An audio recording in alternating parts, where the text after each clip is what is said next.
The sum of all fears, ladies and gentlemen. Kolton Miller, who limped off the field in the team's final drive, was believed to have a high ankle sprain. He had an MRI, and it found a hairline fracture in his ankle. This is devastating for the Raiders.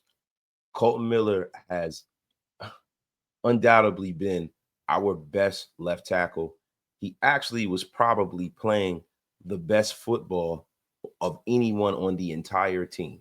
He is an elder statesman of the Raiders. He is a leader of the Raiders. He's not a guy that is a vocal leader, but he is a guy that is well respected in that locker room. And Kolton Miller not being out there to protect Geno Smith's blind side couldn't come at a worse time. Geno Smith and his career is in flux right now. Geno Smith is careening down a cliff in ineptitude, throwing 3 interceptions last week and coming into a game against an Indianapolis Colts team that has a pretty formidable front four. And now the Raiders have to pivot to Stone Forsythe. Now, the thing about Stone Forsythe is I don't necessarily know if he's even really an option and startable throughout the rest of the season, if that's the case with Kolton Miller, right? And we're going to get back to that. But Stone Forsythe previously played for head coach Pete Carroll in Seattle. They reunited during free agency when the New York Giants released him. And this is a guy who was woefully ill-equipped to replace Kolton Miller. I mean, Forsythe earned 413 snaps last year at right tackle for the Seattle Seahawks, and he struggled. He allowed 29 pressures in just 6 games with matchups with Nick Bosa, Aiden Hutchinson, and against those two, he allowed 19 pressures, man. I mean, and the Raiders were just making progress with his offensive line. With Ashton Genty, he had his breakout game, and this could not come at a worse time for the Raiders. Now, this is the thing. The Raiders this offseason also drafted a young left tackle in Charles Grant out of William & Mary. And this is the thing, right? I would prefer to see Charles Grant on the field, like all of us would, right? You know, Pete Carroll kind of made mention of Stone Forsythe being the guy. But I think this is a huge mistake for Pete Carroll if he does go that route, right? You know, the time is now to let these rookies get out there and see what they have. The time is now to see exactly how well your draft class will do and with live bullets, right? Let's be for real here. Like, this is kind of, when you talk about a bad situation, this is the best case scenario. And when you lose a major component of your team, having a highly drafted rookie being a backup.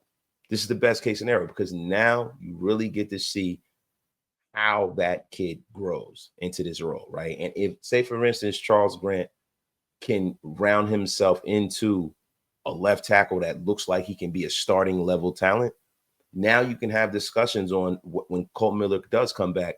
Does Charles Grant stay at the right tackle? Does he go to a left tackle? How exactly good is DJ Glaze, right? There's all these different things, right? Now, there have been guys on the practice squad for years that the Raiders have not brought up, right? And we have to look into that. Like a guy like a Dalton Wagner, would he be a person that you could bring in? I mean, similar size than Kolton Miller, would he be a guy that you bring up?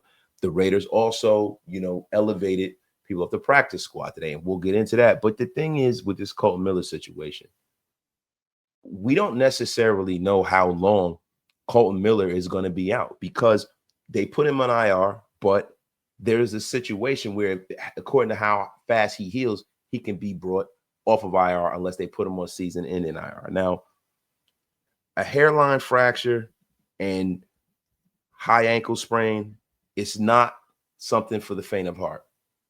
You know, high ankle sprains within themselves take a significant amount of time to heal. A significant amount of time, right? And now you add on the hairline fracture, and now we really, really, really, really have no clue how long this man could be out. You know, trainers normally will give high ankle sprains, 3 to 4 weeks, but this is a situation where, Kolton Miller might not play another snap this season, right? Now, with the move replacing Kolton Miller on the active roster, the Raiders signed tight end Carter Runyon to the active roster and signed free agent offensive lineman and tackle Leroy Watson the fifth to the practice squad and corresponding moves. Now, there are people that are out there that have started in this league. You know, a guy like Jedrick Willis, right? Now, he hasn't really been he hasn't been good, but he's a highly drafted, talent. He's a guy that's about 28 years old. And, he's a guy that the Raiders might kick the tires on. I mean, maybe John Spytek can explore maybe looking for a trade partner, But the thing about this season is, listen, if we're being honest, the Raiders are 1-3. They have a tough game in Indianapolis. And it's almost to the point where you have to look to build a foundation for the future of this program here, right? This cannot be a throwaway year of ineptitude and loss, right? Because we have situations where guys like Max Crosby are getting older, right? You don't want to waste more of this guy's prime. Kolton Miller is hurt now.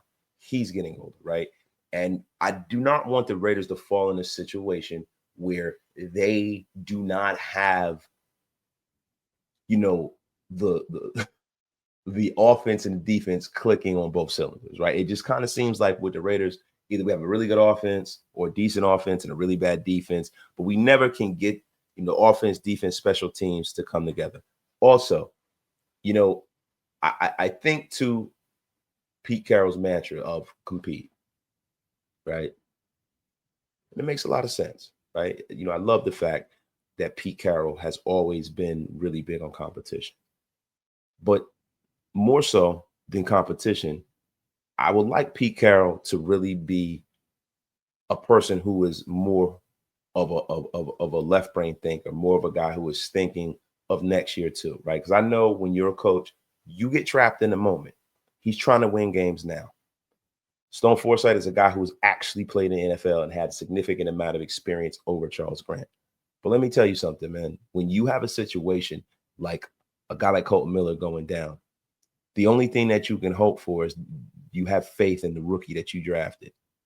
When you draft rookies, a lot of times you're drafting them and you're looking at them for what you think they can be, how they can be at their best going forward. How that I'm sure when these guys draft these guys, they're thinking, hey, listen, man, this guy can be a starter one day.